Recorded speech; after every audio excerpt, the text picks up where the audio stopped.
ناظرین و سامعین السلام علیکم ورحمۃ اللہ وبرکاتہ۔ جنات کا ذکر تو قرآن پاک میں بھی آیا ہے۔ پوری ایک سورت سورہ جن کے نام سے 29ویں پارے میں موجود ہے۔ جنات رحمانی بھی ہوتے ہیں اور شیطانی بھی۔ کہا جاتا ہے کہ رحمانی جن مسلمان ہوتے ہیں اور کسی کو ستاتے نہیں ہیں، جبکہ شیطانی جن اکثر لوگوں کو پریشان کرتے ہیں۔ جنات، آسیب، بھوت پریت، پچھل پیری، چڑیلیں اور چلاوے کے واقعات ہر جگہ سننے کو ملتے ہیں۔ متعدد ملکوں میں ہارر موویز بنائی گئی ہیں، ڈرامے بنائے گئے ہیں۔ راشد اشرف نے 3 جلدوں پر ایسے پراسرار واقعات جمع کر کے حیرت کدا کے نام سے شائع کیے ہیں، جو بہت مقبول ہوئے۔ مجھے بذات خود بھی نادیدہ مخلوق کے ساتھ ہمیشہ سے دلچسپی رہی ہے۔ کچھ حیرت انگیز واقعات ذاتی طور پر بھی پیش آئے، کچھ قریبی عزیزوں کے ساتھ بھی گزرے، لیکن ان کا ذکر پھر کبھی صحیح۔ ابھی ہم فی الحال بات کتاب کی کر رہے ہیں۔ ان نادیدہ مخلوقات کی کارستانیوں اور کرشمہ سازیوں کا ذکر ہر عہد میں ملتا ہے۔ کراچی میں ایم اے جناح روڈ پر پرانی نمائش اور پارسی کالونی میں کئی بہت بڑے بڑے بنگلے کھنڈر بنے ہوئے ہیں۔ اگر آپ بندر روڈ سے سیدھے پرانی نمائش کی طرف آ رہے ہوں، کئی بنگلے خالی پڑے نظر آئیں گے۔ ان کے بارے میں یہ مشہور ہے کہ ان میں جنات کا بسیرا ہے۔ M A Jinnah road per radio Pakistan کے مقابل یعنی ایک بہت بڑی عمارت میں جنات کا بسیرا ہے۔ ایم اے جناح روڈ پر Jacob line girls secondary school کے ساتھ ایک پلازا مکمل نہ ہو سکا کہ وہاں بھی جنوں کا بسیرا ہے۔ اس بات کا ذکر راشد اشرف کی مرتب کرتا تصنیف حیرت کدا میں بڑی تفصیل سے ملتا ہے۔ اس پلازا کے ساتھ ہی ایک اور کثیر المنزلہ عمارت تعمیر ہوئی، جس میں ایک ہاسپٹل قائم ہوا، لیکن یہ ہاسپٹل بھی چل نہ سکا۔ اب یہ عمارت بھوتوں کا مسکن پیش کرتی ہے۔ چونکہ عمارت ایک طرف سے جھک رہی ہے، اس لیے اسے توڑا جا رہا ہے۔ اس کا بیسمنٹ اور گراؤنڈ فلور ہیروئنچیوں کا ڈیرا ہے۔ جنات کی چند خصوصیات نمایاں ہوتی ہیں۔ یہ خود کو ظاہر نہیں کر سکتے، لیکن جس روپ میں چاہیں خود کو ظاہر کر سکتے ہیں۔ آپ نے دیکھا ہوگا کہ شہروں میں مٹھائی کی دکانیں آدھی رات تک کھلی رہتی ہیں کہ دیر رات تک جنات انسانی روپ میں آ کر مٹھائی خریدتے ہیں۔ آج جو کتاب میرے زیر مطالعہ ہے اس کا نام ہے جنات۔ جنات رئیس امروہوی صاحب کے موقر اخبار میں چھپنے والے کالمز اس میں شامل ہیں۔ یہ کتاب ویلکم بک بورڈ نے شائع کی ہے۔ رئیس امروہوی نے اپنے کالموں میں جناتوں کا بڑی تفصیل سے ذکر کیا ہے۔ انہوں نے اپنے کالموں میں لوگوں کے مشاہدات اور تجربات کو اکٹھا کیا ہے اور فیصلہ لوگوں پر چھوڑ دیا ہے۔ کتاب بہت دلچسپ ہے اور نادیدہ مخلوق کے ذکر سے معمور ہے۔ عام طور پر یہ تاثر ملتا ہے کہ جنات بلی، سانپ اور چھپکلی کی صورت اختیار کر لیتے ہیں۔ یہ بھی کہا جاتا ہے کہ جنات ہمیں نظر نہیں آتے، ورنہ وہ گھر بنا کر ہی رہتے ہیں، اور یہ بھی سنا ہے کہ اگر وہ خود کو ظاہر کر دیں تو انسان خوف سے مر جائے۔ ایک جگہ رئیس امروہوی رقم تراز ہیں کہ سب رنگ ڈائجسٹ کے مدیر شکیل عادل زادہ لکھتے ہیں کہ والد یعنی عادل ادیب مرحوم کے انتقال کے بعد گھر میں تایا زاد بھائی کامل ہمارے ساتھ رہتے تھے۔ مشہور تھا کہ ان پر سید جن آتے ہیں۔ اکثر ایسا ہوتا کہ کامل بھائی کی آنکھیں نیلی پیلی ہو جاتی، مستانہ وار حرکتیں کرنے لگتے۔ برسات کی ایک شام کا ذکر ہے کہ گھر میں سب نے طے کیا کہ پوریاں تلی جائیں، چنانچہ کڑھائی چڑھا دی گئی اور پوریاں تلنی شروع ہو گئیں۔ کامل بھائی کو کھانے اور پکانے میں خاص دخل ہے، چنانچہ اس مہم میں وہ بھی پیش تھے۔ وہ بڑے انہماک سے پوریاں تلنے میں مصروف تھے کہ کیفیت بدل گئی۔ اتفاقاً پوریاں نکالنے والا تکلا ادھر ادھر ہو گیا، ڈھونڈا مگر نہ ملا۔ جب پوریاں جلنے لگیں تو کامل صاحب نے بحالت استغراق انگلیاں تیل میں ڈال دیں اور روانی سے پوریاں نکالنے لگے۔ جس طرح تکلے سے نکالتے ہیں۔ ہم سب حیران و ششدر رہ گئے، لیکن اماں نے ٹوکا، چپ رہو، شور نہ مچاؤ، سید صاحب یعنی جن ان میں موجود ہیں۔ جن کس طرح صورت بدل لیتے ہیں یہ معاملہ دلچسپ ہے۔ خان بہادر نکی محمد خان مرحوم اپنی دلچسپ ترین سوان عمر رفتہ میں لکھتے ہیں، ایک روز میرے پڑوسی مقیم الدین انصاری سپرنٹینڈنٹ محکمہ سروے نے ایک عجیب واقعہ بیان کیا۔ ان کو پیمائش سروے اور نقشہ کشی کے سلسلے میں بعض اوقات ایسے مقامات پر بھی جانا ہوتا تھا جو میلوں تک غیر آباد تھے۔ ایک مرتبہ ان کا کیمپ ایسے ہی پہاڑی مقام پر تھا۔ مقیم الدین انصاری بیان کرتے ہیں کہ میں اپنے بڑے ڈیرے میں کام میں مصروف تھا کہ ایک اجنبی شخص چیخ اٹھا کر اندر آ گیا اور سلام کے بعد میرے قریب فرش پر بیٹھ گیا۔ میں نے سگریٹ پیش کیا۔ کہنے لگے میں چائے، پانی، سگریٹ، پان، حقہ کسی چیز کا عادی نہیں ہوں۔ میں نے کہا اس جنگل میں آپ کی کیا خاطر تواضع کروں؟ کہنے لگے تکلفات کی ضرورت نہیں ہے، اس جنگل میں آپ لوگوں کو اکثر ان پہاڑوں میں دیکھتا ہوں، آج ملنے کو جی چاہا چلا آیا۔ میں نے کہا حضرت وقت اپنا، کام اپنا، جب تک جی چاہے بیٹھیے۔ جنگل میں آپ رہتے کہاں ہیں؟ نام پوچھا تو کہا گمنام ہوں۔ یہ کہہ کر یار زندہ صحبت باقی کہہ کر چیخ اٹھا کر چل دیے اور قریب کے خشک نالے میں اتر کر غائب ہو گئے۔ میرے ہمراہیوں نے ادھر ادھر دیکھا تو پتہ نہ چلا۔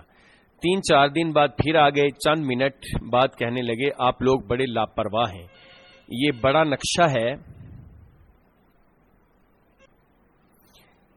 یہ جو بڑا نقشہ بچھا ہے نا، اس کے نیچے بڑا کالا سانپ تھا۔ ہم لوگ یک بارگی اٹھ کھڑے ہوئے، نقشے کو اٹھایا تو کالا سانپ تھا۔ میرے آدمی ڈنڈے پتھر لیے دوڑے، سانپ کہیں کنات کے نیچے سے نکل کر غائب ہو گیا۔ اس گڑبڑ میں وہ بزرگ بھی نظروں سے اوجھل ہو گئے۔ ایک روز پھر آ گئے، اشعار سنائے، باتیں کی اور چلتے وقت مجھ سے کہنے لگے میری نگرانی نہ کرائی جائے۔ 2 ماہ بعد جب ہم کام ختم کر کے واپس جا رہے تھے تو اسی صاف ستھرے حلیے میں میرے ایک سپاہی کو ملے اور اس کو کہا تم لوگوں نے پتہ لگا لیا کہ میں کون ہوں، کتاب بہت دلچسپ ہے، اس لیے باقی بھی ہم آپ کی خدمت میں پیش کریں۔ چلیے آگے بات بڑھاتے ہیں۔ کراچی میں بابا نوری کے مزار پر ہر جمعرات کو بہت رش ہوتا ہے۔ ایک طرف کچھ عورتیں جالیوں کے پاس بیٹھی نظر آتی ہیں، بعض لڑکیاں اور خواتین جالی پکڑے بیٹھی ہوتی ہیں۔ یہ وہ عورتیں ہیں جن پر آسیب، جن یا چھلاوے کا اثر ہے۔ پنڈی کے قریب بابا مہر علی شاہ کے مزار پر بھی میں نے ایسی خواتین کو دیکھا ہے۔ میری چچا زاد بہن پر آسیب مسلط تھا، وہ تلاوت بہت اچھی کرتی تھی۔ مہر علی شاہ کے مزار پر جانے سے وہ آسیب دور ہوا، اس کا تفصیلی ذکر میں نے نگار خانہ میں کیا ہے۔ رئیس امروہوی نے لوگوں کے تجربات اور مشاہدات پر مبنی خطوط کو اپنے کالموں کا حصہ بنایا ہے۔ ایک جگہ اکبر شاہ جن کا ذکر ہے۔ Doctor Masood Ahmed Qureshi, block number 6، central Tayyaba college, Sargodha, لکھتے ہیں کہ ایک نوجوان باقرہ لڑکی کو ہر سال ایک سانپ مقررہ تاریخ یعنی 29 اگست کو ڈستا ہے۔ اس سے پہلے 3-4 سانپ مارے جا چکے تھے مگر ڈسنے والے سانپ کا پتہ نہیں چلتا تھا۔ خط و کتابت کے ذریعے آپ کے مشورے پر لڑکی کو چراغوں کے سامنے بٹھایا گیا اور لڑکی سے کہا گیا کہ وہ پلک جھپکائے بغیر چراغ پر نظریں جما دے۔ اس کے بعد سورہ جن کی تلاوت شروع ہو گئی۔ جب سورہ جن کی دوبارہ تلاوت کی جا رہی تھی تو لڑکی پٹخنی کھا کر زمین پر گر پڑی، جیسے کسی نادیدہ ہاتھ نے اسے زمین پر پٹخ دیا ہو۔ لڑکی نے اس حیرت کن کیفیت میں اعلان کیا کہ میرا نام اکبر شاہ جن ہے اور میں فلاں بزرگ کے خدام میں شامل ہوں۔ اس نے بزرگ کا نام لے کر کہا جن سے کہا گیا کہ وہ لڑکی کو پورا اسرار سانپ کے کاٹنے سے نجات دلا دے، لیکن کوئی تسلی بخش جواب نہ ملا۔ اب اس جن گرفتہ لڑکی کی حرکات سنیے۔ پورا گھڑا جس میں 6-7 سیر پانی تھا گٹا گٹ پی گئی۔ چائے کی 6 پیالیوں والی کیتلی کی ٹوٹی منہ سے لگا کر پی گئی۔ لڑکی کو بتلائے بغیر ایک شخص کو بھیجا گیا کہ وہ جن اتارنے والا جو عامل ہے اس کو بلا کے لے آئے، تو لڑکی نے چیخ کر کہا کہ عامل کو بلانے سے کوئی فائدہ نہیں ہوگا، وہ میرا کچھ نہیں بگاڑ سکتا۔ ڈاکٹر اس دورے کو ہسٹریا کا دورہ قرار دیتے ہیں۔ چچے ایک شخص کو کہا گیا کہ وہ برومائڈ ہسٹریا کی دوا ہے لے آئے، تو لڑکی نے کہا کہ وہ ہسٹریا کی مریضہ نہیں ہے۔ مریضہ کو بتائے بغیر سادہ پانی میں برومائڈ ملا کر اسے پینے کے لیے دیا۔ لڑکی نے تھپڑ مار کر اس گلاس کو توڑ دیا اور کہا سادہ پانی میں برومائڈ ملا کر پلانے سے تمہیں شرم نہیں آتی؟ مجھے سادہ پانی دو۔ لڑکی پر اکبر شاہ جن مسلط ہے اور وہ کسی بھی عامل کو جن اتارنے میں کامیاب نہ ہوئی، وہ اتنی کمزور ہو چکی ہے۔ یہ 1973 کے واقعات ہیں، اب پتہ نہیں وہ لڑکی زندہ بھی ہے یا نہیں۔ ڈاکٹر مسعود احمد قریشی نے 15 دسمبر 1972 کے خط میں رئیس امروہوی کو لکھا کہ لڑکی کی زبان سے اکبر شاہ جن کی جو معلومات حاصل ہوئیں وہ یہ ہیں کہ اکبر شاہ 2.5 لاکھ جنوں کے قبیلے کا سردار ہے۔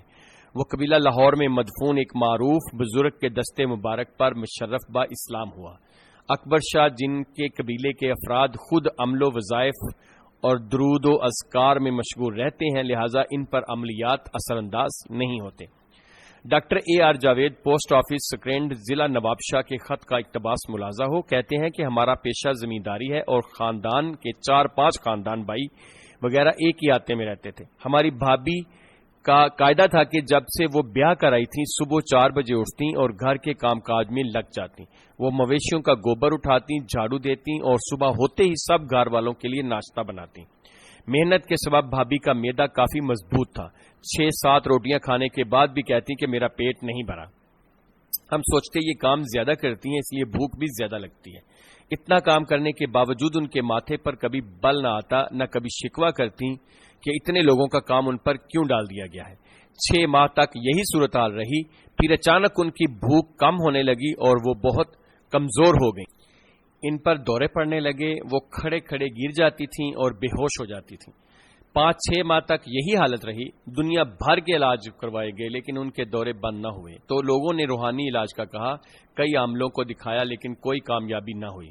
پھر ایک بار کسی عامل کا پتہ چلا کہ وہ بہت پہنچے ہوئے ہیں اور کئی لوگوں کو فائدہ بھی ہوا ہے. لہذا ان عامل کو بلوایا گیا. ان کے ساتھ ان کا ایک خلیفہ بھی تھا.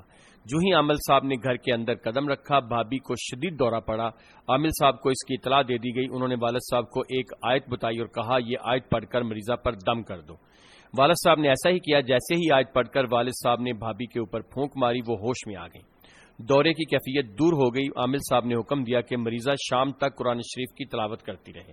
بھابھی نے حکم کی تعمیل کی تو انہیں ایسا محسوس ہوا یہ بھابھی کا بیان ہے کہ جیسے کوئی سایہ ان کے اندر گھوم رہا ہے. عشاء تک بھابھی تلاوت کرتی رہیں. عشاء کے بعد عامل صاحب نے عمل کا ارادہ کیا. زمین پر چادر بچھا دی گئی. چادر پر بھابھی کو بٹھا دیا گیا. خود عامل صاحب دور ایک چارپائی پر بیٹھ گئے. ریت سے بھرا ایک ڈبہ منگوایا گیا. اس میں اگر بتیاں گاڑ دی گئیں. خیر پہلے عامل صاحب نے کوئی وظیفہ پڑھا پھر کلام پاک کی تلاوت شروع کی. اس کے بعد مریضہ سے پوچھا تو کون ہے؟ لیکن کئی مرتبہ پوچھنے پر بھی جواب نہ ملا تو انہیں جلال آ گیا اور تیور بدل کر کہنے لگے بتاتا ہوں. بتاتا ہے یا نہیں کہ تو کون ہے ورنہ تیرا کوئی اور علاج کروں. اس پر مریضہ نے کہا میں جن ہوں. کیا نام ہے تیرا؟ عامل صاحب نے پوچھا تو مریضہ نے کہا میرا نام ہنومان جن ہے. عامل صاحب نے پوچھا تو مریضہ کو کیوں پریشان کرتا ہے؟ تو مریضہ نے جواب دیا اس نے میرے گھر پر پیشاب کیا ہے. تمہارا گھر کہاں ہے؟ عامل نے پوچھا. میرا گھر بیری کے درخت کے نیچے ہے.